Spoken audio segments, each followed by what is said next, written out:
Namun ninggal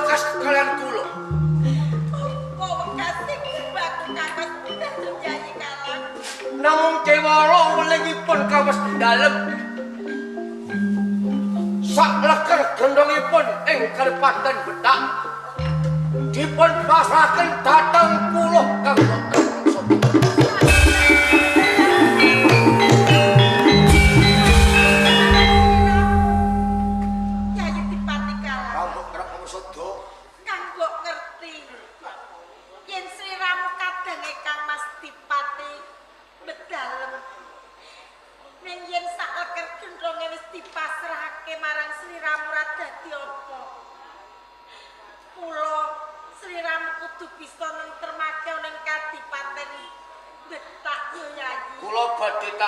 sakmetahipun ing Kabupaten Betak. Punapa sapertos werdinipun sak leker gendongipun Betak dipun pasaken dhateng kula. Babar pisan Kang kok ora mangerteni Yayi. Kula tak blopo iki Kang. Namunipun sak leker gendongipun Kadipaten Betak kalebet kampuk Rekung Sada sing goyeng kadang ringgit kelemo dadi bojoku.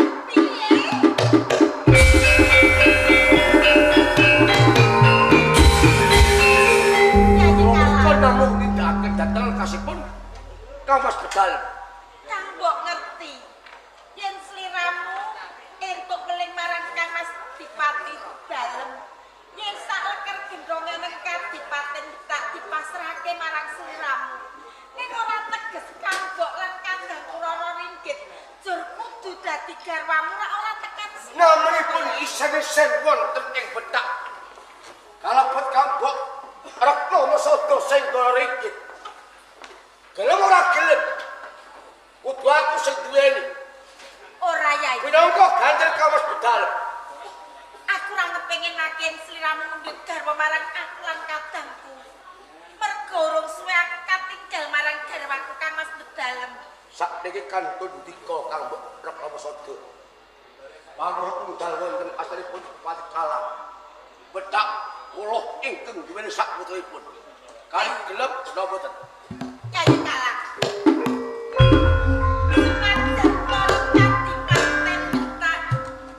Wis dipasrahke marang sliramu. Ning ora teges aku kudu dadi garwamu ki ora Yayi. Apa aku tak peksa? Ora. Tau do pare peksa lan ana kembanu. Gelem. Ora. Ora gelem.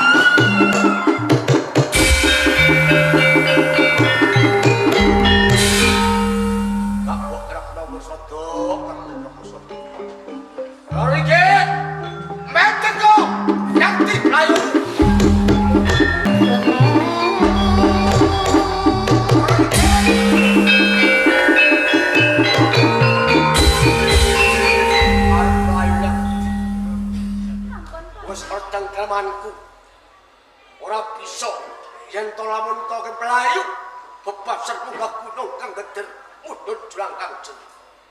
Saya kariku. Gelem cukup. Mboten Paman. Paman timbang aku urip lagi sing jenengan. Luwih becak aku mati. Apa iki?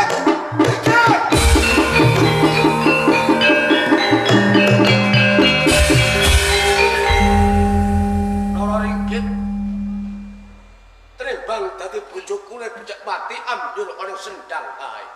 Ya. Kanggo pangelingan anak putu besok. Sendang kae katlao, sendang Roro Ringgit.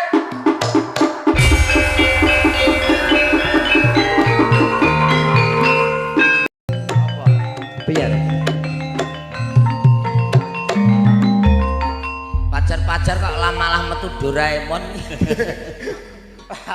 Kowe rene wengi kok seneng dadi ngono ku lha apa? Kowe iki kena ngopo kowe iki? Bejo, Ndek. Urut. Ilaku les, petengku ilang. Walik siram sing bileng, wetengem sing mules. Sing ngolo aku apa kowe? Kowe. Ayo wel-wel. Ape bongko tenan cah iki. Sirahku mumet, sirahku bileng. Iki jane sing mbok rembug ki apa? Iki sing tak rembug niki lho kok men sambat terus mawon. Lah bocah siji dimongkon kok ndadak bingung iki jane ngopo to?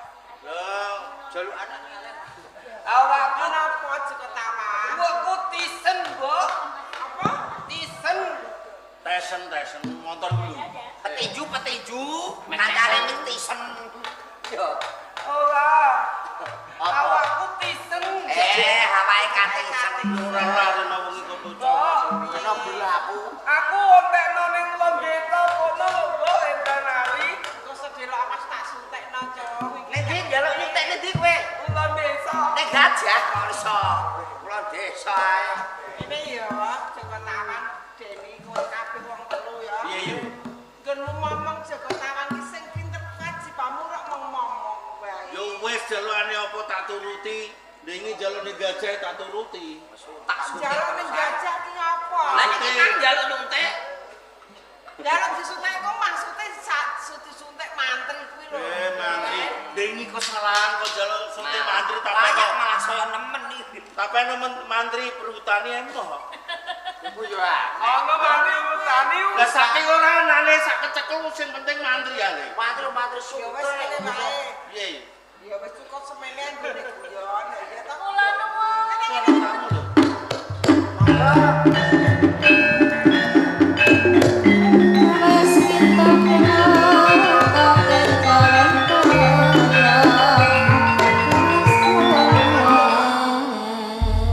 Anu, Mbok, niki kula ajeng golek gawean. Lah jenengmu sapa bocah kondi? Kula niki Roro Kembang Sore.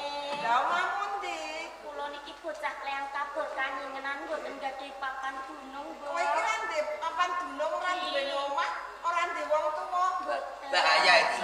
Kok bahaya piye ta? Iki bahaya pacar-pacar iki ndang sing tak onekno karo mandol-mandol. Piye? Iki ndang kuntilanak sing ana suarane mang sing Rabe. iku mau. Nek tetes sangat beda kok.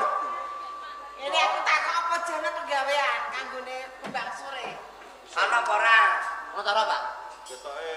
Kowe takok yo wong wah. Sing ditakoki kowe Sing kok. tak kula. Kabeh wong telu tak takok. Sing bojo dini kene aku yo Nek menyawur model ya. ngene iki ora ana yo tak anak-anakno. penggawean apa? Lu sembarang dengah. Kula Ora ana makan anak-anakno. saged kok. Lah ora tandur lele sing pakane lelene sapa? Umpama bulang iki iso. Bulang. Mamah kemawon kula purun. Ya Oh, kandhang. Enak lho Pak. Ngene gomblo Deni mondol. Yo ngene kono jak nang mburi jak golek penggawean apa. Ayo ayo ayo.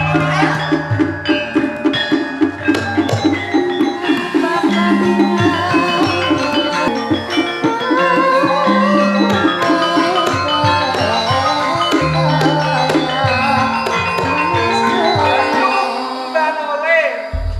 Kakang Sukotawa. Tak lite aku kowe ulul-uwe.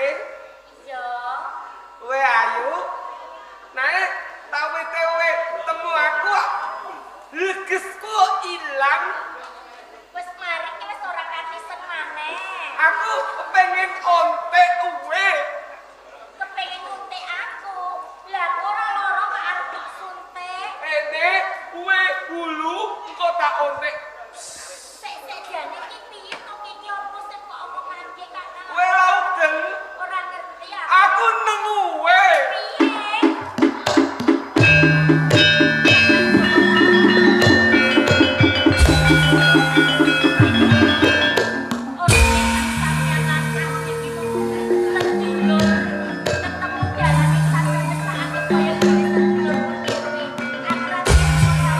Kau ya lho.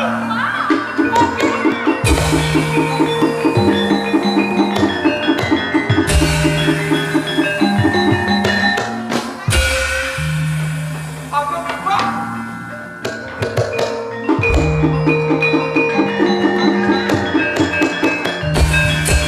Lah kowe lah kok malah kudu balik krak iki ning kono iki ngopo to lek Joko Taman? Joko Taman?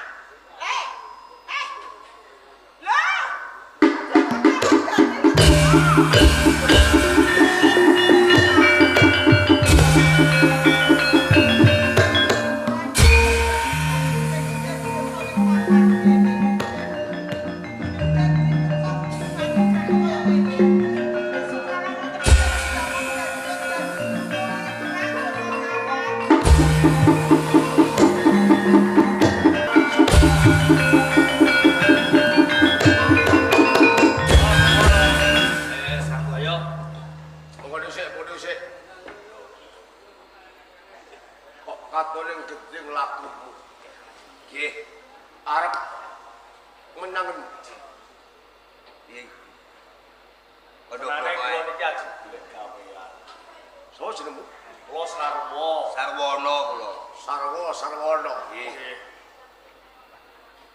Aku Adipati Kalang. Entah ulangi. Yo kok menawa wae awake dhewe iki ditompo. Nggih. Saiki yen pancen kowe kepen golek gawean, apa paitanmu? Paitane kula. Lho. Nek pawitan kula niki gadah raketang elek-elek kula niki digawani kula. Niki lho. Niki wujudipun pusaka pawitan kula niki. Wow. Oh, wow. Sampeyan pusaka yo. Nggih. Pusaka tak sawang katri bawane mak gilo-gilo. Mergi niki naminipun pusaka Puspita Rawe. Pusaka Puspita Rawe. Heeh. Ki ngene sarwana. Kula Adipati Kalang pripun? Sakwise aku nyawang piandelmu kang kaya mangkono. Nggih. Mengko luwih gampang kowe entuk pegawean. Neng, Nang katsun. aku butuh piandelmu. Puspita Rawe iya. Nggih. Puspita Rawe. Upamane kowe njaluk ijol bondo donya. Inten berlian arta. Saiki njaluk pira? Mengko tak lingoni. Lho nun sewu. Piandel iki mboten disatu. Bener. Ayo to. Iki saya-saya. Pusaka niki wonten ingkang gadhahi. Nggih. Kula niki namung titipan. Titipan. Nggih. Sapa maneh aku ngersake pusaka iki. Carane kepriye? Saged kemawon wonten syarat-syaratipun. Udoke Apa syarate? Syarate Iki didoke Sing ora ditunyake wae. Sarate Sarate donya saka ing tanggulangin. nggih. Syarate ngeten. Menawi panjenengan badhe nyuwun pusaka Puspita Rawe niki gampil mlaku niku niki brangkang. Mboten mlaku sak-sake. Karo melet. Brangkang kalih melelet.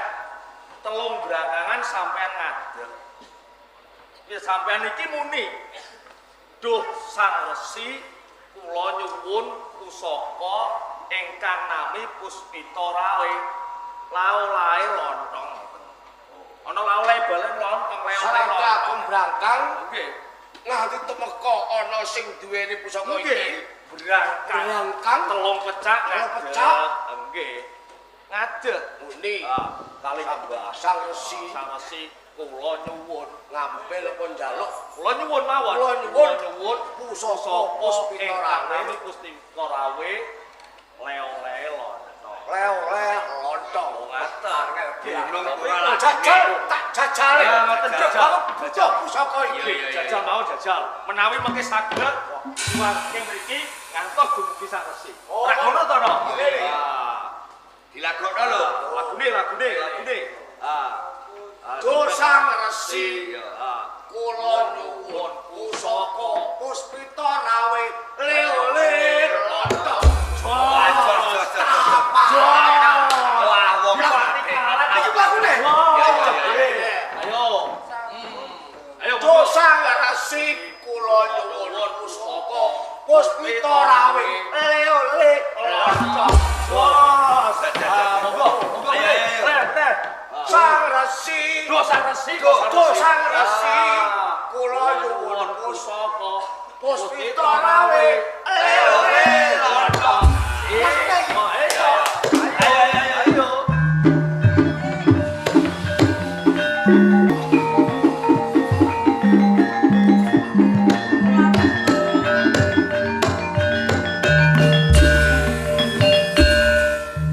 Nuwun sewu. Napa leres niki napa perguruan Gunung Cilik Sang Resi Winadi nggih. pancen ora kaya. Nek kula ngantos dumugi mriki niku kula badhe nyuwun goleki anak kula. Ingkang nami Rara Kembang Sore. Yen pancen karepku kaya ngono sabar entek ana sawetara papat. Oh, ngaten kula kedang kratos nggih.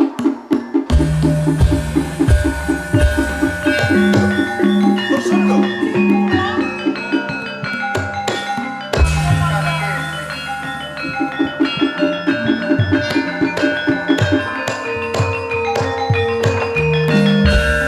Menapa menika kula sampun pinanggih kalian Resi Winati.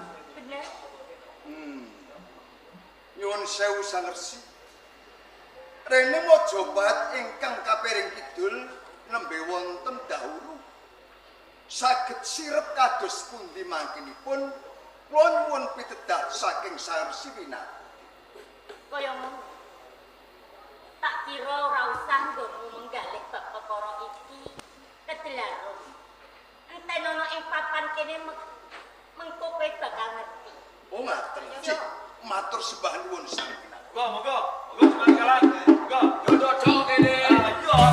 Monggo oke. Kapale. Wes mulai mulai iki. Sang Resi kula nyuwun pusaka Puspita Rawe le-le. Aku ndek monggo nggih. Kakang lah. Ngantos sak ngandhape Sang Resi. Sang Resi kula nyuwun pusaka Puspita Rawe le-le. Lontong. Nggih. Brantang telung jaka. Matur. Sang Resi kula nyuwun pusaka Puspita Rawe ale-ole lontong. Diluk ayo. Diluk. Bisa lah. Diluk. Sang Resi maju meneh kula nyuwun. Lah kok malu pusaka Puspita Rawe ale-ole lontong. Ale-ole lontong. Ale-ole lontong. Ben diwenehi Sang Resi. Heeh, ben nuwun, matur nuwun. Wis teko sing duwene pusaka. Nggih.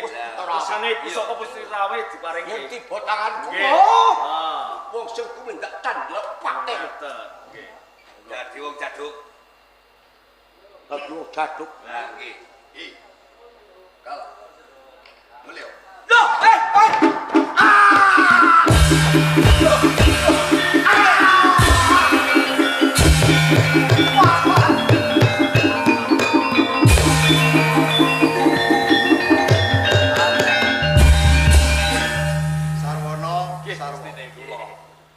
bareng kalang tak tamani pusaka melayu karo ngentut. Sampai ngentute bret-bret. Mula kanggo baleng-eling nggih sing kanggo ngentut. Kalang mau besok yen ana rejane jaman kena darani kalang bret. Kalang bret. Kalang bret. Nggih. Ngaten nggih Haji Permati. Nuwun sewu. Menawi panjenengan pengen ngerti lare panjenengan putra panjenengan kula aturi ndikluk tahu-tahu. Kula Sang Resi nggih kula manut saged ing mangkenipun kula saged kepanggih putra kula Rara Kembang Sore.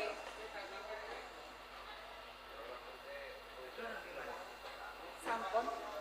Sampun Sang Resi. Lho, putraku.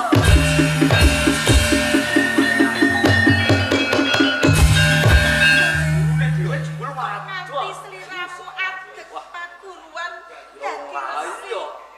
Retno Wisada. Diparing Sapa dawuh Sang Resi Winati?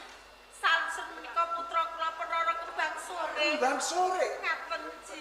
Oh, yen ngono. Kang jalari Kanjeng Pangeran Lembu Peteng mati. Iki mergo sapa? Tenganipun boten.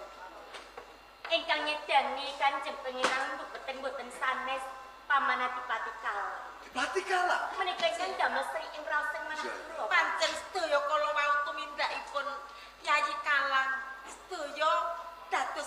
ngaten kula kelangan garwa, kelangan putra, ngantos sakmenika kados ngaten. Dadi sumbering dahulu ana ing betak sok kiwa tengene iki mergo saka tumindake kalah. Kados ngaten. Rahayune bareng sinang aku teko nang kene. Wis tak pidono pati. Nggih, tegese Sukerta wis ilang saka ing bumi. Kados ngaten. Kembang kabeh mau dadekake penggalian para kumbo-kumbo suka. Sasidane Kanjeng Pangeran Sawono lan Sawono. Rene yang bisa ngomongake aku lawan dipatikal. Betul dilakukan tumrape katon termaniki. Mula pe bakal tau gak. Rojo-rojo bae bakal tak surke jajan. Saestu sampe iso dilaksanakan. Kulo lan lakon sing lakon kan rasane sing ora bang sing ayo podo buku lembar jangan apa tuju marang kalpanan tuju marang kalpanan dan podo temu galas podo bisa tentrem suasana mana itu tertemen ing desa Kambi lalu ibarat dulu